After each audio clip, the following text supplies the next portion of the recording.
One, does anybody believe that in 2022, a student could sit in the stands of a collegiate volleyball game and yell the N-word for the better part of an hour, and nobody would say a word? Two, Andrew Tate. You may not know him, but your kids surely do. Andrew Tate has been vanished from the internet. But why do we still have Snoop Dogg? Three, the American Academy of Pediatrics tells you there's no problem with your 3-year-old getting the shot. It's the Will Cain Podcast on Fox News Podcast. What's up? Welcome to Friday. Welcome to the weekend. As always, I hope you will download, rate, and review this podcast wherever you get your audio entertainment. You can smell it. You can feel it. The air hasn't chilled just yet. You know how you can breathe in fall? It's fresh. It's like somebody just turned on the air conditioning. It's revitalizing. What's odd about our culture is you can feel the fall now without actually smelling the air or breathing in the fall. It's football. I can feel it. Can you feel it? I'm getting excited. College football kicks off this weekend. Fantasy football drafts across the land are taking place, and the NFL is set for just a week and a half away. I can feel football. I'm starting to get irrationally excited. I can feel my objectivity losing my body. Just this morning, I was reading about the Texas Longhorns offensive line, which will probably start 3 freshmen. And for the whole summer and spring, I have been depressed, thinking this will be yet another horrible season of Texas football. It will be another horrible season for the Dallas Cowboys. Same indictment, offensive line. But now I'm starting to drink the Kool-Aid, and it tastes so good. I'm starting to believe, not that Texas can beat Alabama, but I'm starting to believe that it's worth investing my hope. I can feel football. And by the way, throughout this season, you can join me. Go to one of my social media pages, Will Cain at Twitter, see Will Cain on Instagram, Will Cain News on Facebook. I will be doing my best, and I mean it. I'm going to commit myself this season to going live after big games, after the Dallas Cowboys. I'm going to give you my immediate reaction. We're going to talk about what happened in the game. We're going to, in essence, do the Will Cain Show every weekend right after the games. Make sure you follow my social media accounts so that you can come along for that emotional ride. Hey, speaking of social media, this past week I posted a video. Football season might not have started, but there was a big W in the household of Cain. I would say the best way to describe my parenting is that of a small-town 1800s pastor. Fire and brimstone, nonstop speeches. Maybe you could say I'm a little bit like a Costco drill sergeant, knockoff brand Kirkland Army drill sergeant. Boys, let me tell you something about the value of resilience. Failure is so important in life. Getting up, that's what matters. Persistence, constantly in pursuit of your goals. Boys, if you commit yourself every day to doing just what it takes, and I mean, like Bill Belichick said, no days off, you will overcome. You will persist. You will defeat failure. You will win. Really, it turns out the person who's been listening to me in my household on any kind of consistent basis isn't my 2 sons, but my dog, Violet. Longtime listeners of the Will Cain Podcast know about Violet, her untamable spirit, the wild animal, the spirit within. She is very sweet. She's also very spirited. She's a huntress, if you will, at heart. From the moment I've had Violet, which has been about 1.5 years now, she will sprint. And there is nobody I've seen sprint as fast after anything that dares twitch. Be it a little dog, be it a squirrel, be it a skunk. A year ago, together, you and I went through the travails of several times, Violet charging off into the darkness when I lived out in the country, an hour outside of Dallas, charging out into the darkness, coming back, having gotten sprayed by a skunk at point blank range. And when I say point blank, I'm talking about she was so close to that skunk's butt that you could literally smell her fur burning off of her muzzle. I mean, she must have been an inch from the spray. An inch. There was no pattern to that shotgun spray. It was all buckshot right into the nose. And it made me so mad because it would always happen at 10:30 at night as it's time for bed. And now I've got, I don't know, a vinegar and baking soda. We didn't do the old trick of tomato juice. But whatever it was an hour's worth of bath just to get her good enough to sleep outside the door outside. It was miserable. But that's who she is. If you run, she must chase. Well, since we've moved into our house in Dallas, she has become a huntress in a much smaller savanna. She patrols our backyard constantly for squirrels. Constantly. I mean, she's going to knock down the wood fence at some point because I can hear her front paws constantly hitting that wood fence as she barks at squirrels running along the top of the fence. There's a lot of trees in my backyard. They're in the limbs. They come down into the grass, and that's when she really, if she's inside, starts to lose her mind. If she's outside, she keeps the ground cover fairly clean from the bushy-tailed rats.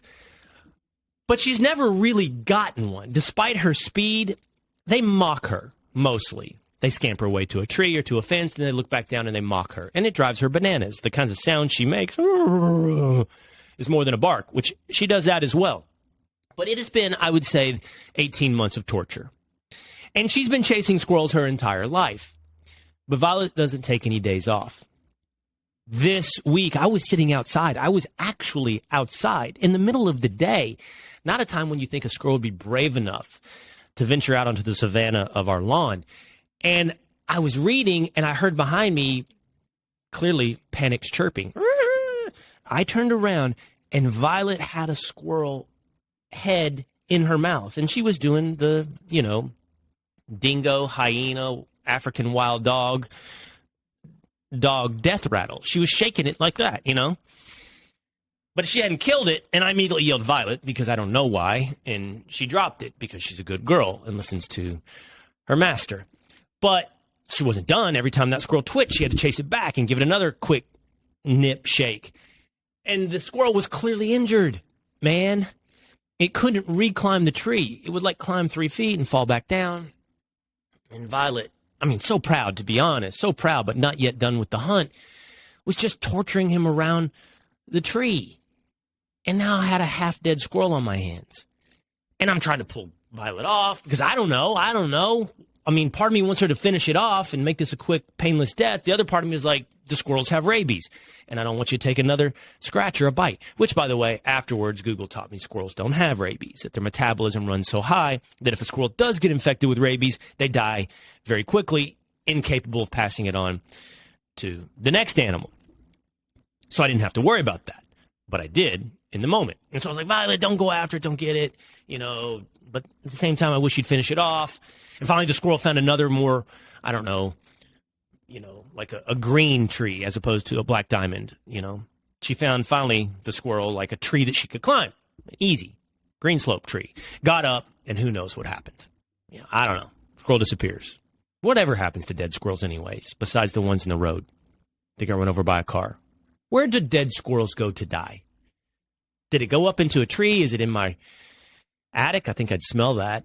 Did it go onto the roof? I don't know. That's a great question for humanity. Where do dead squirrels go to die? Where do you see the squirrel bones? You never see squirrel bones. Where are they? Anyway, this squirrel went, I'm sure, to wherever dead squirrels go to die, and it was a great victory. After we got over a small bit of grief, it was a great victory at the Cain household because Violet got her first, that I know of actually, her first squirrel. I swear to you, it took 2 hours for her to come down off this adrenaline high. She kept patrolling the yard. She was ready to double down. My favorite soccer team, Manchester City, has a new guy, Erling Haaland, and he can score goals. He scored 2 hat tricks in the last 2 games, and I was reading an article about this, that he's goal horny. I'm sorry, that's the term in Norwegian they call it. They say, you're goal horny. And he says, I don't know, I get 1, I want 2. I get 2, I want 3 goals. It's like Violet, she's got one squirrel. She wants two squirrels. I have a feeling this isn't the last massacre of a bushy-tailed rat in my backyard at the hands of the one member of my family who listens to my speeches, Violet. Story number 1. Does anyone really believe that a college student sat in the stands of a volleyball game at BYU and racially heckled a Duke volleyball player, including multiple times using the N-word for the better part of an hour, several sets worth of volleyball, and there's no evidence, no eyewitness, no one heard it, no video, no audio, nothing whatsoever to prove the claim, except a very racist godmother running for judge in Texas? This past week, the lone black starter for Duke volleyball, Rachel Robinson, was playing at BYU in Utah. Robinson, at some point during the game, and certainly after the game, claims to her coaches that she was being racially abused by the Utah students, by a student in the stands for BYU. Said that someone was calling her the N-word every time that she served, and then more generally being racially abused throughout the volleyball match. At some point, she's brought it up to her coach, who then passes the word along to the BYU administration, who posts a BYU public safety officer near the student stands in the second set to listen and monitor for this racial abuse through the fourth set. Robinson claims now that the racial abuse did not stop. It continued throughout the second, third, and fourth set. Interestingly, no one heard it. The posted public safety officer says he never heard any racial abuse. No other students in the stands pointed at who the culprit may be. But at the end of the match, there was a young man who went up to Robinson, a BYU fan who went up to Robinson, a player for Duke. No one knows what the confrontation entailed, but Robinson and her coach at Duke pointed to that young man as the culprit who was racially abusing the volleyball player from Duke. Of course, this set out a national outrage. You have an accusation. You have America's highest crime, racism. And of course, all of your usual culprits in the media treat the accusation as conviction. I'm talking about Jemele Hill, formerly of ESPN. I'm talking about Mike Freeman, perhaps one of the most detestable columnists in America, who literally has been fired for lying in the past, for plagiarism, for making stuff up on his resume, I believe. I don't know if he was making up stories, but for lying. From Roland Martin, former colleague of mine, then at CNN. They took this story and they demanded not only accountability with the student, but everybody that is somewhere along the ripple effects outside of the incident. What I'm talking about is like the BYU coach, the BYU administration, the sports department, all of the students, BYU itself. And I kid you not, a Georgia State representative on a Roland Martin show said, Mormons, racist, for allowing this to happen, not stopping this. Hill went on to claim, Jemele Hill, that the entire series between Duke and BYU should have been canceled. We are within moments, not in the truth-seeking phase of any story, but in the witch hunt phase of the story that requires heads to roll under the modern-day social media-driven, popularly accepted phrase of accountability. It's interesting, accountability, isn't it? When and when not it is called for, and what evidence not is required for accountability. Let's talk about accountability. Think about all of the stories in the past that have proven to be untrue. Bubba Wallace claims that someone tied a noose in his locker at a NASCAR race in 2020. Set aside the fact that NASCAR garages are randomly assigned before every race, and no one could have known which garage would have been Bubba Wallace's. Set aside that every garage has a rope as a pull tie to pull down the garage door. Set aside there's any number of reasons somebody might have tied, I don't know, a slip knot, which can be confused as a noose, or even just playing with different knots, it had to be and could only be a targeted racial attack on Bubba Wallace. Of course, that's what everybody accepted, right? I mean, NASCAR lined up.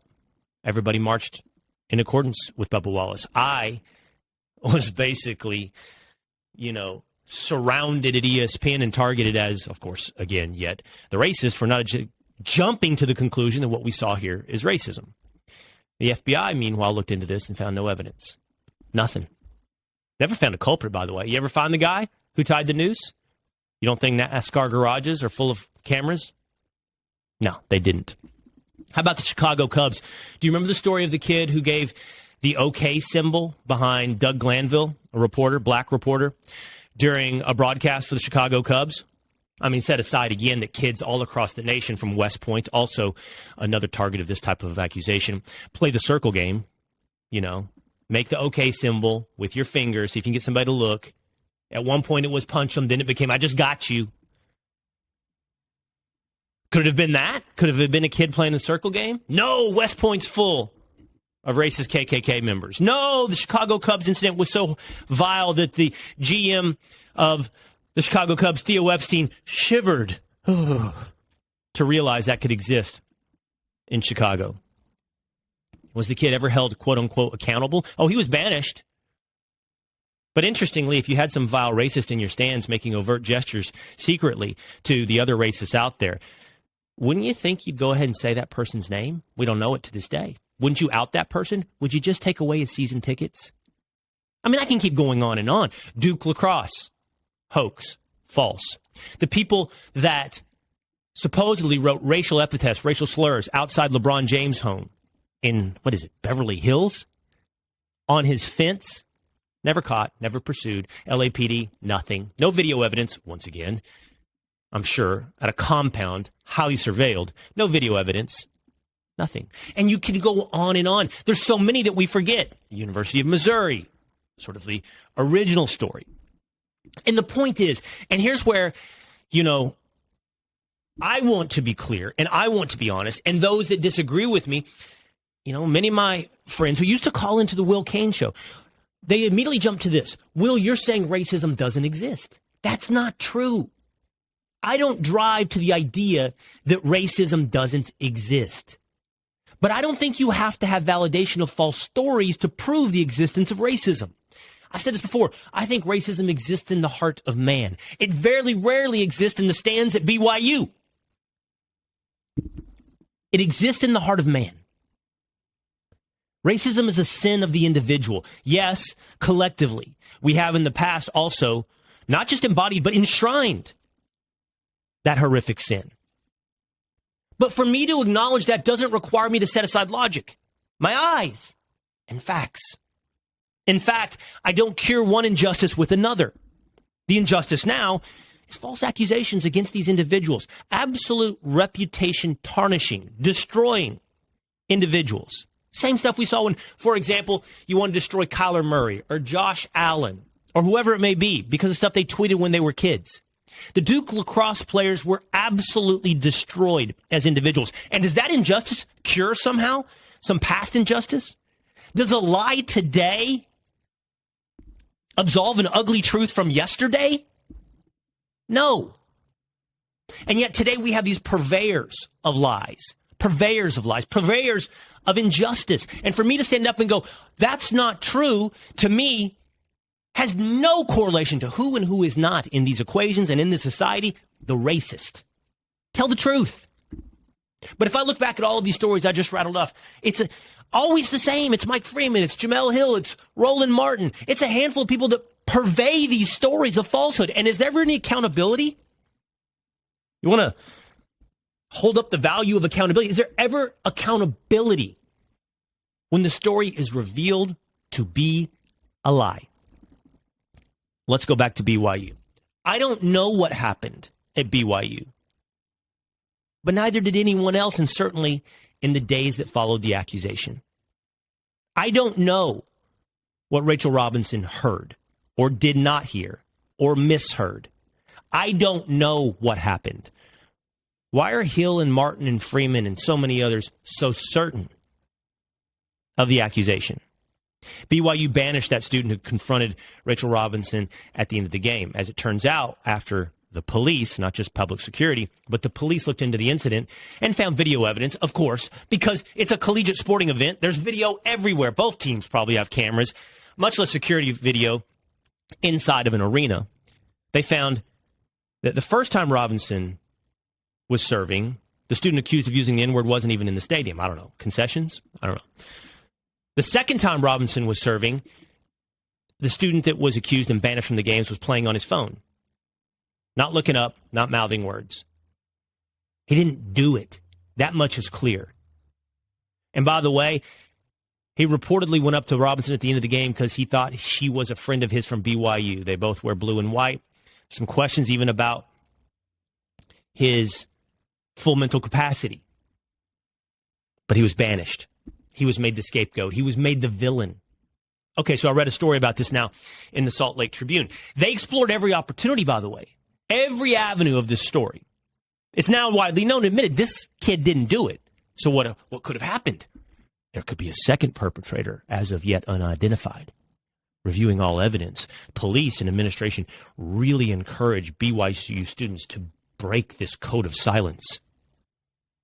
That's what's going on. There's a second racist on the grassy knoll. There is a thin blue line of silence that exists among the BYU students who will never rat on one another. It's 2022. From sea to shining sea, the highest crime in America is racism. And the greatest virtue in America is finding, calling out a racist. It's 2022. Every 20-year-old has a phone in their hand at all times, ready to post their latest status, to record the latest viral video. You're telling me in a stand of 5,000 kids, no one recorded someone, audio, video? How about just testimony that someone for the better part of an hour, second, third, and fourth sets, continued to racially abuse a Duke volleyball player, including using the N-word? You're telling me that none of that happened? See, there is no video evidence. There's no audio evidence. There's no testimony. Is the logical conclusion that's yet more evidence of racism? It's like the famous conspiracy theory. Two conspiracy theorists die and go to heaven, and they're standing at the gates, the pearly gates, and St. Peter says to them, these are two JFK conspiracy theorists. Lee Harvey Oswald did not do it. And they get to the pearly gates, and St. Peter says, I'm going to grant you all-seeing, all-knowing knowledge, right? Whatever you want, whatever question exists, I will answer for you. And they look at each other, and they go, this is it, boys. This is it. You ready? Yeah. And they look at St. Peter, and they go, who killed JFK? And St. Peter said, it was Lee Harvey Oswald from the school book depository. And the two conspiracy theorists look at one another and go, this is bigger than we thought. Is the fact that there are no students willing to point at another student who might have used the N-word through several sets of volleyball and no video or audio evidence, yet more evidence of racism at BYU? Or is it possible the Salt Lake Tribune should have included this one other possibility, that it did not happen? The story was given rocket fuel by Rachel Robinson's godmother. Rachel Robinson's godmother's name is Lisa Pamplin. She's running for office, I believe, judge in Fort Worth, Texas. Okay? Some intrepid internet sleuths have looked into Lisa Pamplin's, the godmother who gave rocket fuel to this story's Twitter feed. Let me give you a sampling of the types of things that Pamplin has tweeted over the last several years. In response to some tweets, she said, I knew she was married to a white boy just reading the tweet. Bernie Sanders rallies are so white. If you're white, you totally wouldn't understand. These white folks ain't never had their ass kicked, but they better get used to it. You damn straight about that. White people being so white. Wouldn't expect nothing less from a pale white chick. Sit down, Becky. You poor white MFers can't take it. I could go on and on. Here's another one. I went to vote, and these white people asking me all these questions about my jacket. It's camo. No, I'm not in the military or militia. I feel like I'm at war with them, though. Lisa Pamplin, absolutely a racist. By the way, here's one more just for fun. Tweet from Lisa Pamplin from December 27th, 2020. We've been knowing Will Cain was a racist mofo. Out and out communist Fox and Friends host has a fit over Joe Biden's centrist label. It's a story she retweets. We've been knowing Will Cain was a racist mofo. I didn't know who you were, Lisa Pamplin, until now. Is there an accountability for the truth? Is it possible that someone used the N-word over and over again at a volleyball game and no one has anything to say or any proof that it happened? Or is it possible? Maybe she misheard it. Maybe she didn't tell her vile godmother that she was called the N-word over and over. Maybe it was a slight. I was heckled. I was told this or that. Who knows? And the godmother blew it up, and then she had to double down, triple down on the existing lie. Is there any other possibility beyond the idea that the world is full of people just waiting to use the N-word, and they all circle the wagons when they're finally outed at a public volleyball game, a Chicago Cubs game, a picture taken for the internet, and they're finally outed and prove to those who are ready to be proven, who have their confirmation already concluded, that the world is full of racists? Or did it not happen? And we might, just might, need that accountability. Story number 2. Andrew Tate has been vanished from the internet. But why do we still have Snoop Dogg? You may or may not know who is Andrew Tate. Andrew Tate is a social media phenomenon. He's a kickboxer. He has appeared on Tucker Carlson Today. He's appeared on podcast for Barstool. My 14-year-old son told me at the beginning of the summer he didn't know who Andrew Tate was. By the end of the summer, he couldn't escape Andrew Tate. He's all over every social media platform, saying things controversial. Now, how did this happen? First of all, he had an ingenious multi-level marketing way of spreading himself across social media. He called it Hustlers University, and it's like an affiliate marketing plan where he gets other people to post his content, and there's somehow that everybody along the chain gets paid. Now, why is Andrew Tate no longer not only not allowed to have accounts on TikTok, Facebook, Instagram, and Twitter, but on many of those same platforms, you're not allowed to post videos of Andrew Tate? Is it because he's a racist? Or accused of being a racist? No. Is it because he's a homophobe, a transphobe? No. Is it because he's a sexist? Ding, ding, ding. There it is. A misogynist. Now, look, as we dive into this, I want to tell you something. I don't actually fully know every accusation against Andrew Tate. I don't even actually know fully Andrew Tate's story. But I do know the accusations against Andrew Tate. And I do know common denominator. I do know logic. I do know consistency. And I know that something is off. Something is off with Andrew Tate. This is not necessarily a defense of Tate, but an accusation against censorship. Here, Andrew Tate says things on the internet that even he has admitted are sexist. For example, he says women are physically weaker than men. That's not that controversial. Most have to agree that on the averages, that is true. He also says that women aren't as calm in moments of crisis as men. For example, he's controversially said if he got onto a plane that he knew was going to have trouble, there's something wrong with the plane, it's highly likely that plane would have an emergency situation while in the air, he would get off the plane if it was a female pilot. He wants it to be a male pilot. He has said in one comment, I am a sexist, I am a misogynist, I'm misogynistic because I believe females are weaker than men, and that makes me a bad person in the feminist mind. Again, this is not agreement, high five, cosign, or defense of the opinions of Andrew Tate. Some of them, by the way, I think he says very fascinating things that are true and that are not appropriate or not acceptable for you to say. Some of them go too far. Some of them I don't know about. There are accusations, for example, that Andrew Tate is under investigation for sex trafficking in Romania. More on that in just a moment. But for all of this that I've started to share from you, he was first banned off of Twitter in 2017. This past 2 weeks, he was axed from Meta, which owns Facebook and Instagram, and TikTok and YouTube have also vanished Andrew Tate. He now, for the moment, can be seen on Vimeo or Rumble. But it's not just that. As I mentioned, there's an AI algorithm that will delete any instances of Andrew Tate's face, regardless of who posts on one of these sites. You or I post a clip of Andrew Tate and comment, that post can get vanished.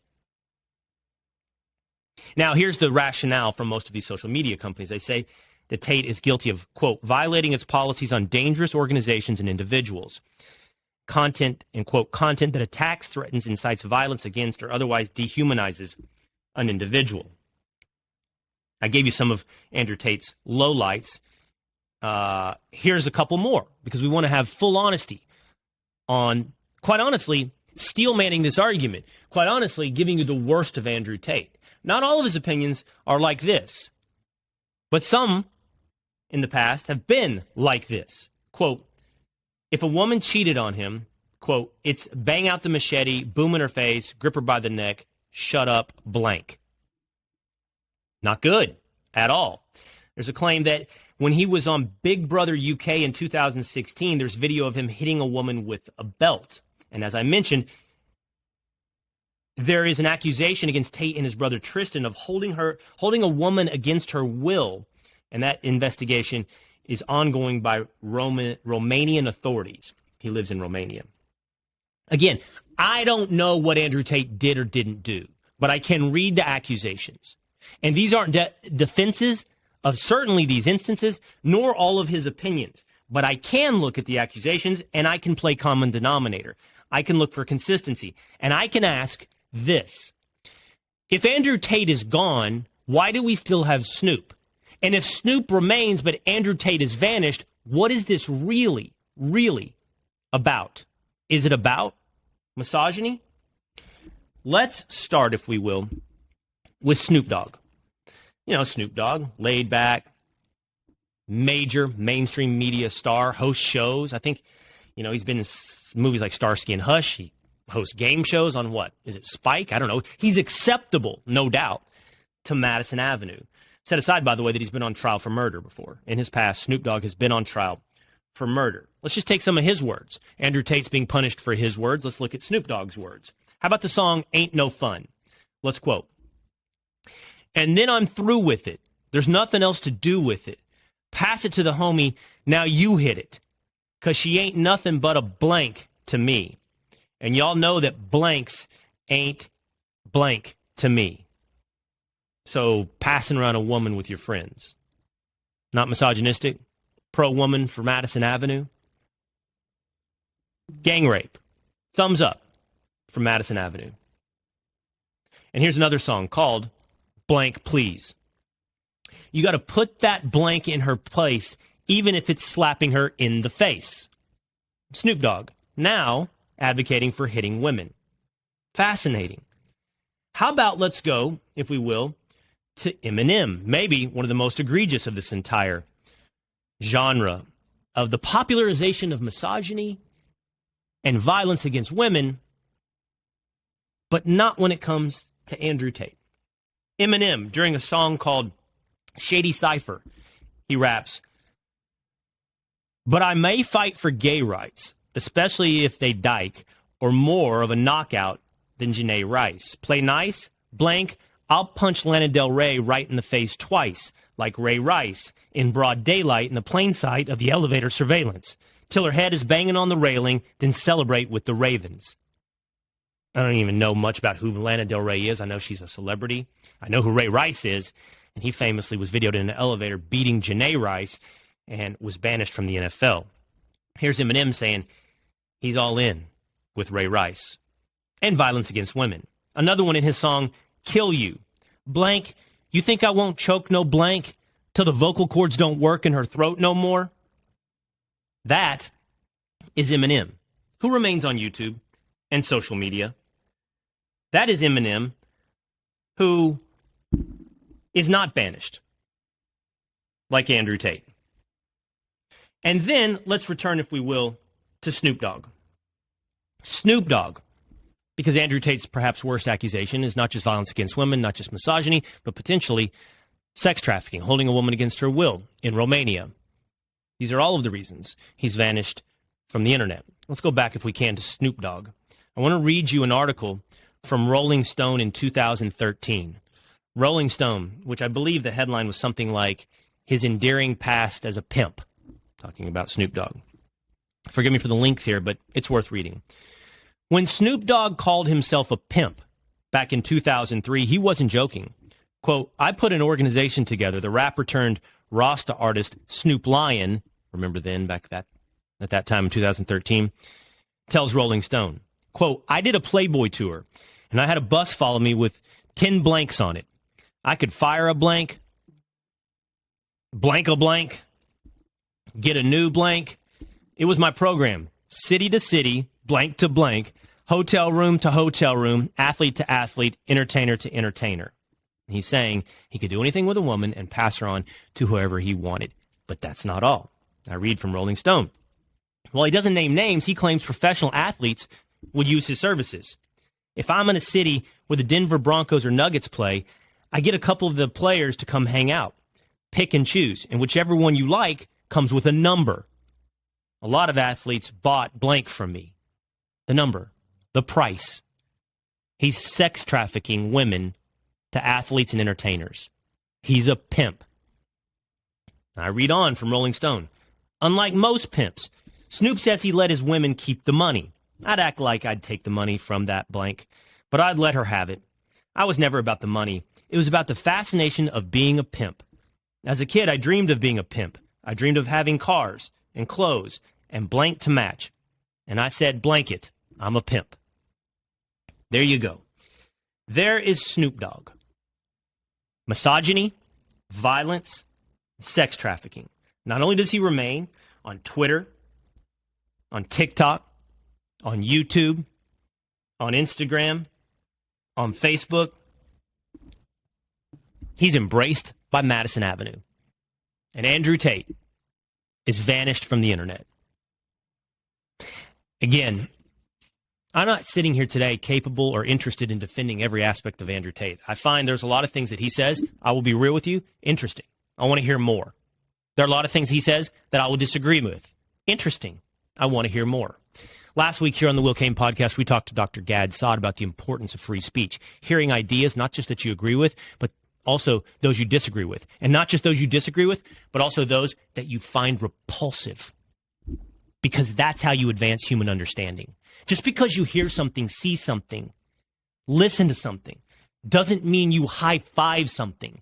And even something you agree with doesn't require you to co-sign every other statement from that author. The worst thing we can do is go about banishing ideas. Dr. Gad Saad, who, by the way, is Jewish, said to me he thinks Holocaust deniers should be platformed, should have free speech, should be heard. Not accepted and not agreed with, but given the concept of free speech. Because if you go about taking it away, people are going to ask questions like I did today. Why this person and not that person? Who chooses? What is acceptable? Who has that power? Who has that judgment? Because if we ask those questions and we see those inconsistencies and we ask, why is Snoop Dogg so embraced? And Andrew Tate is vanished? What's this really about? It can't be misogyny, because I've given you too many other examples and you can come up with your own.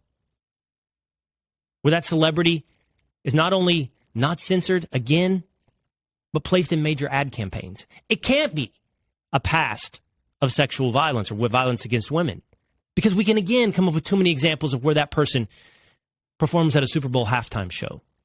It can't be arguments about investigations of sex trafficking, because once again, we can come up with examples of people who have Fortune 500 ad contracts.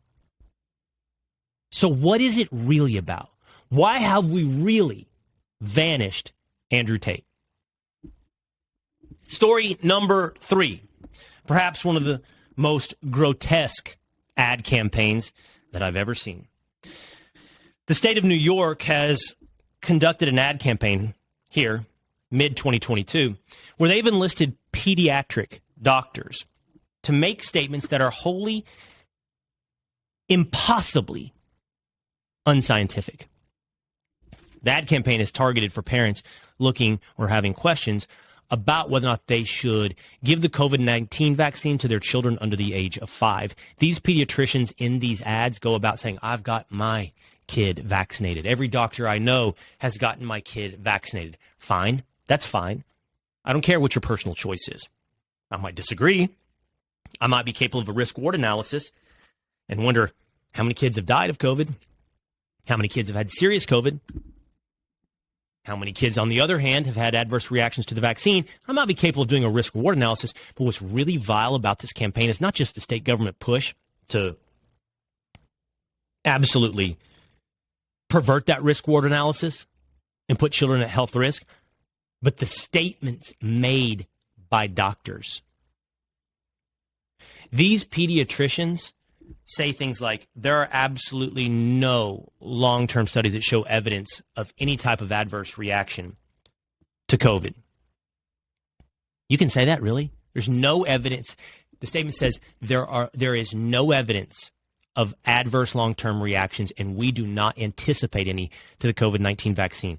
How possibly could a doctor say that? You have no idea the long-term effects. None. And you can say with certainty and push other parents to, again, ignore the risk-reward analysis based upon an unprovable proposition, a lie. The American Academy of Pediatrics tweeted the following: masks are important to help reduce the spread of COVID-19. During the pandemic, schools with mask policies had less spread of COVID. Masks may still be needed to help keep kids safe. This is bunk. There are not studies that show that masking helped stop the spread of COVID. American Academy of Pediatrics, by the way, went on to say that there are no studies that show that masking hurt kids' development when it comes to language learning. If you're a doctor, I just want to tell you something. You're not alone. There's many professions that have taken their public trust and credibility and absolutely placed it upon a bonfire. It doesn't indict you as an individual. Who knows what you've done as an individual, what you've said. What you said is provable, not provable. What you said is groupthink or individual analysis. I can't speak to you as an individual, but your profession's credibility has been incinerated. Oh, there's still going to be people out there. Will, you're not a doctor. Will, what do you know versus the CDC versus the American Academy of Pediatrics? I know that this is crap. And I know that what's going on in New York is unethical.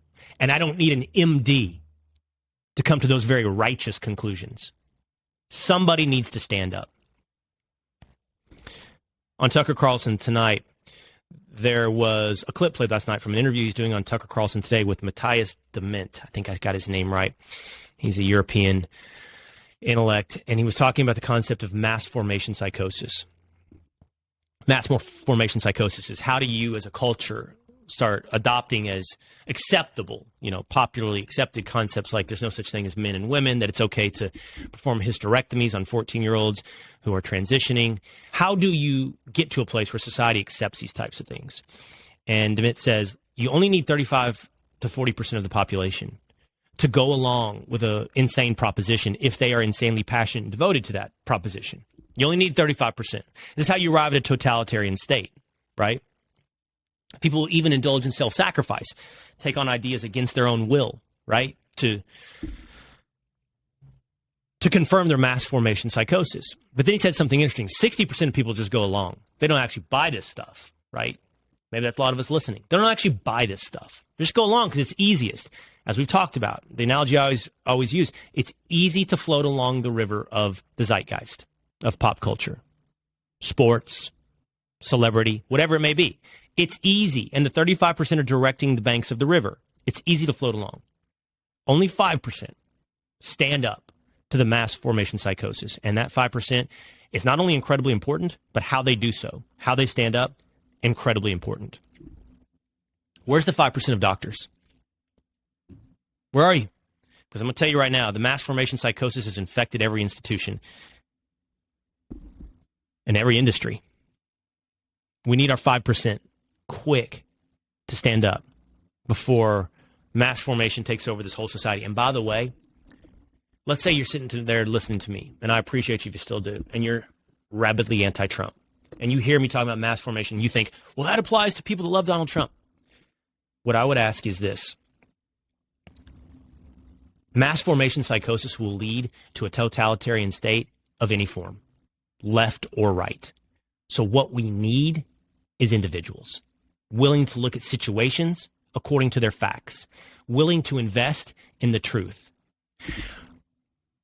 From the probability, evidence, and facts of a student yelling the N-word in the stands at BYU, to asking questions about why we're censoring the internet, to standing up against your industry and insanity in America at large. We need the 5%. That's going to do it for me today here on the Will Cain Podcast. It's time, baby. Fall, or at least football, is in the air. College football starts this weekend, the NFL next weekend. Get your fantasy drafts on Monday. I have a fun announcement about fantasy football and Fox and Friends that you don't want to miss. So tune back into the Will Cain Podcast on Monday. And I got a little story for you about Ainsley Earhart, Brian Kilmeade, Pete Hegseth, Rachel Campos-Duffy, Rick Reichmuth, and the entire Fox and Friends family in fantasy football. That's coming up on Monday on the Will Cain Podcast. Hey, it's Will Cain. Click here to subscribe to the Fox News channel on YouTube. It's the best way to get our latest interviews and highlights. And click to subscribe to the Will Cain Podcast for full episodes right now.